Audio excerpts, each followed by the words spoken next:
Welcome back to the Mental Dietitian. I'm your host, Ahren Lynch-potter, and today's episode is coming from my experiences lately, which tend to be most of my episodes, is something that's present right now, so that's why I can talk about it. And it's really about the subject of what you seek is seeking you. I've heard this saying before, and recently it has really gotten deeper for me. So what you seek is seeking you. Now, what most people seek, and in fact, what all people seek, if we really are honest with ourselves, especially when I'm coaching with people, what are they looking for? The people who are going through ketamine infusions that I work with, that are depressed, anxious, taking a concoction of pharmaceuticals just to try to get some sleep and then washing it down with alcohol or whatever it may be, super high achievers, successful people in society's eyes. What are they looking for? They are looking for themselves. They've lost themselves somewhere. They're looking for the love. What you seek is seeking you. And I really think about my journey of looking inwards. It's like peeling back these layers of an onion, right? Imagine you're sitting there and you're peeling back the layers of an onion. You keep peeling back the layers. Eventually you get to the core of the onion and you peel back that, and then you've just peeled the layers of the onion. What are you looking for? Well, the thing you're looking for is the same thing that is peeling back the layers. That might fuck with your head a little bit. You're looking for you. You're looking for you. You're looking for you. What you seek is seeking you. The love, the peace, the whatever it may be. And I've worked with so many clients now, and it's so fascinating to work with these clients that they don't know what they're looking for necessarily. What they really want is they want the symptoms to stop. They want the pain to stop. They want to be able to have a good night's sleep. They want to not take metformin, Xanax, any of these pharmaceuticals, any of these opioids that are just trying to get into function. They don't want to drink alcohol all the time. They don't want to be depressed. They want to be able to leave the house. And they want to find their purpose. And what they're really looking for is they're looking for themselves. They've lost themselves along the way. Their wounds, their shit has taken over, their patterns has taken over. And that is what we're all looking for. We're looking for the love within ourselves. That's what healing is. Healing is finding all the parts of yourself that you don't love, that you don't accept, and loving them.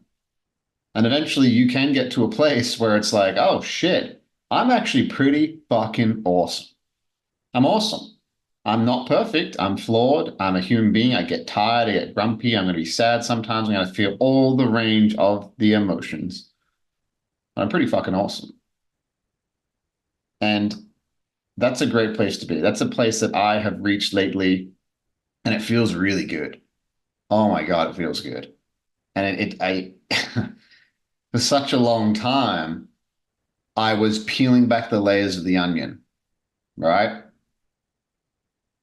I want to give you an image of just like, imagine you got 100 onions and you just keep peeling back the layers, and you're like, well, it's you. You're looking for something. You're constantly looking for something. You're seeking something until you realize that you become what you are seeking through the process of seeking, through the process of looking for all the reasons why you're not enough. You realize that there aren't any, you're not going to find anything. You know, like you can look for as long as you want, and you could try and find all these silly little reasons, all these stupid things you've done, all these people you've hurt, all the bullshit you've done. And if you can love and accept all of that and just see that it got you to sitting in the car right now, listening to this podcast, or driving home from work, or whatever, wherever you are listening to this podcast, wherever you're seeing this, All of that got you to here, and you're alive right now. And the past is the past, and it couldn't have happened any other way because it didn't. So what are you going to do now? You got the whole world ahead of you. It's right here, baby. Let's fucking go. It's right here. It's right now. The whole world is ahead of you. How are you going to live your life and what are you going to do? You can do anything you want, but you can't do everything. So what are you going to do? Why can't you do everything? Because you're going to die one day.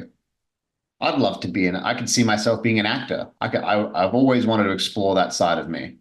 Who knows if I ever will?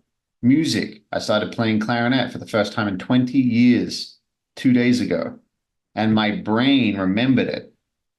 I suppressed that side of me, that musical, playing musical instruments. I suppressed that for 20 years because I grew up in a small town where if you didn't do anything except playing football, you were called a faggot. You were called gay. You were called there was something wrong with you. There's something lesser than you because you're not doing what everybody else is doing. You're not doing what the rest of the tribe is doing. Therefore, there's something wrong with you. But if I had have grown up in a major city, it probably would not have been the same because there's a larger group of people. So what you seek is seeking you. You are looking for yourself. So I think it's funny when people go traveling, they're like, I just wanted to go find myself.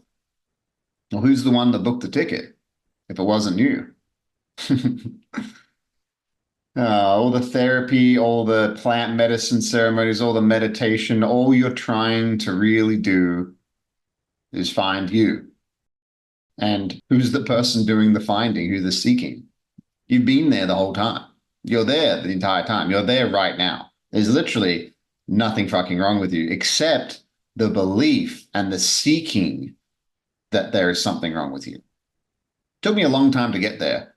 Took me 12, 6 to 12 plant medicine ceremonies, getting my consciousness blasted and shattered and tens of thousands of dollars, making hundreds of thousands of dollars in income.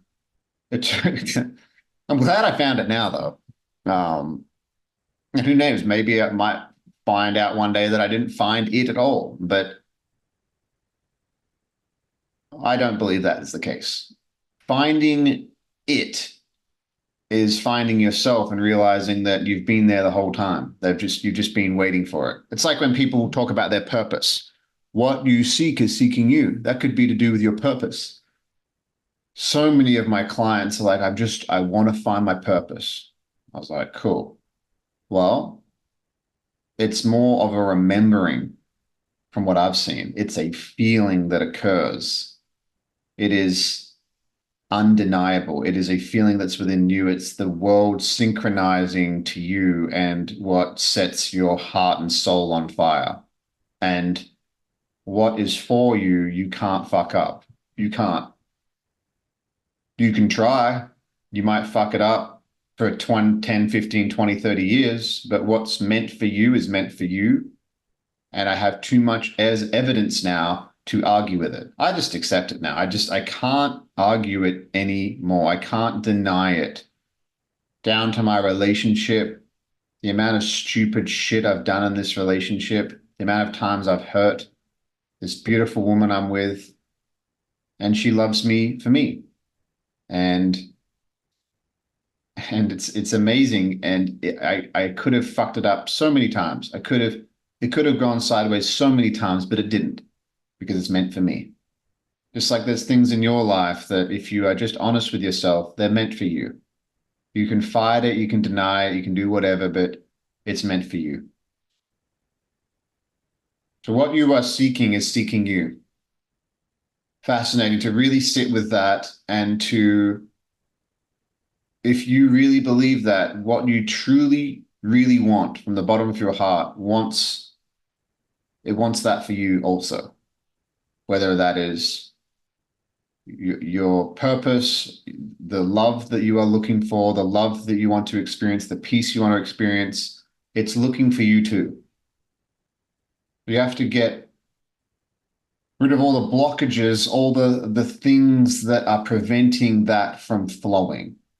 You have to break down the walls of your inner dam, your emotions you're not feeling, the emotions you're suppressing, all the areas of your life that you feel stuck in. You have to have the courage to enter the cave that you are scared to enter, and you'll find that the treasure is in there because the treasure is within you. You are the answer to, you are simultaneously the problem and the answer. You are your greatest enemy and your greatest ally. So you have to choose. You have to choose how you are going to see yourself. And you have to choose to show up with courage. Courage is not showing up in the absence of fear. Courage is showing up despite the fear. That is something I've learned lately. I went into a jiu-jitsu competition on Saturday, and I built up this structure in my mind of like, what if I get my leg broken? Like, what if I do this? Because it was simultaneously a combat sport with danger, also while performing in front of a crowd, because there's people that watch you. So there's this mix of feelings of like, yes, there's real danger here. Like there's if somebody grabs my foot wrong, which happened, and they cranked it, I managed to get out of it. But it can snap, and there's no real warning with feet or ankles. They'll just snap. Like it'll just you'll feel the pressure and all of a sudden snap. And if that happened, not cool. So I was so scared. I was really scared. And I went out there my first match and I got beaten 10-0 in points. I was exhausted afterwards. I was like, fuck, how am I going to do this? Then I went out there and I won my next match, and then I won the next one, and then I won the next one, and then I won the next one. And then I lost three in a row because I was absolutely exhausted. But you know what? I was so fucking proud of myself because what I was seeking me, which was this feeling that I can go out there and do hard things and enter that container of controlled violence and show up and show my aggression. I was terrified of showing my aggression for years because I hid it. I was bullied. I did all kinds of things to make myself small, and I had the opportunity to not do that on Saturday. And I showed up for myself, and it felt so good. And you should have seen the limiting stories that just fell away. They just disappeared. They no longer served me. They were false. They did not exist. They were structures I built in my mind that were not true. But the feeling of breaking out of that, highly uncomfortable. The price for the life that you want is the letting go of who you think you are, which is scary. It's not comfortable. But if you can push through that fear, you'll realize that it's just that's the price of entry. You want to pay to play, that's the price you have to pay to play. But if you can push through that, it can be a compass. It's not a stop sign. Fear is a compass, not a stop sign. I'm not talking about danger. Danger is a real thing. Like, oh, well, Ahren said fear is a compass, not a stop sign. So I'm going to jump into that pen with those lines because I am scared of that, and that's a compass. No, that is being called an idiot. I'm talking about things where you have no risk of dying except your ego, like doing a dance performance on stage, asking for a raise at work, asking somebody to marry you, asking that guy or girl out on a date, leaving your job that doesn't serve you, starting a business, whatever it may be for you, there's no risk of dying. What is at risk of dying is the stories and the limiting beliefs that you have around yourself of why you cannot do these things. And they are most of the time completely bullshit. And if they are true, these limiting beliefs, then the more you show up and the more you go out there and try to pursue something, it might not be the first time, it might not be the 10th time, but if you keep showing up, you will get what you want. And if that's not the thing that you're supposed to do in this life, it will lead you to the thing you're supposed to do in this life because it comes from action, not thought. Clarity comes from action, not thought. So what you are seeking is seeking you. Think about that this week. Implement it in whatever way you need to in your life. And I love you all, and we'll talk to you next week.